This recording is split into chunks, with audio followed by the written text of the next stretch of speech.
বেতে শাকটাকে জংলি পালং শাকও বলে থাকে।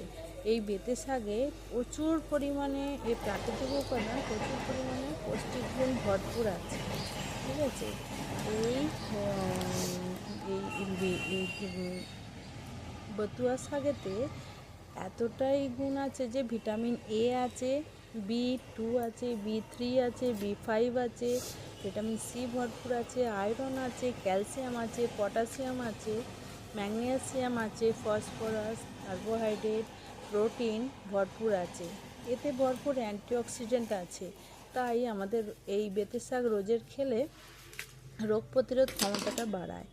আর নিয়মিত রূপে যদি আমরা খেতে থাকি, শরীরে আমাদের বাত, পিত্ত, কফ সন্তুলন বজায় রাখে। পেটে গ্যাস হতে দেয় না বেশি, পেট ফাঁপলে সেটা ঠিক হয়ে যায়। তারপরে পাচন তত্ত্বটা, আমাদের পাচন ক্রিয়া খুব ভালো থাকে। শরীরে বিষাক্ত পদার্থ বাইরে বার করে দেয়, মানে শরীরে টক্সিনটা বার করে দেয়। লিভার, কিডনিকে একদম সুস্থ রাখে। শরীরে আমাদের যে ফোলা ভাবটাকে মেটায়, যন্ত্রণা, হাড়ের যন্ত্রণা দূর করে। তারপরে আমাদের ত্বক ভালো রাখে, চকচকে ঝকঝকে করে তোলে। তারপরে যদি আমাদের ত্বকে দাগ হয়ে থাকে সেটা আমাদের চলে যায়। তো মাসিক ধর্ম মহিলাদের যদি সমস্যা হয়ে থাকে ওটা থেকেও সেরে যায় বেতুয়া শাক রোজের খেলে। তারপরে পেটে কৃমি বেশি হলে ওটাকে ঠিক করে দেয়, মেরে দেয়।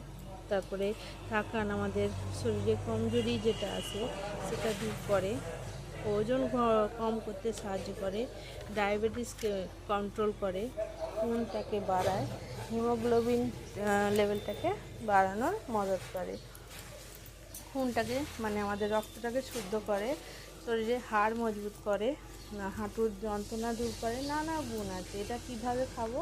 আমরা জুস বানিয়ে খেতে পারি, তারপরে সবজি বানিয়ে খেতে পারি, কাঢ়া বানিয়ে খেতে পারি, পরোটা রুটি বানিয়েও খেতে পারি, নানাভাবে খাওয়া যেতে পারে। তো সবাই খান, সুস্থ থাকুন। এটাই ছিল আমার জানকারি। ভিডিও ভালো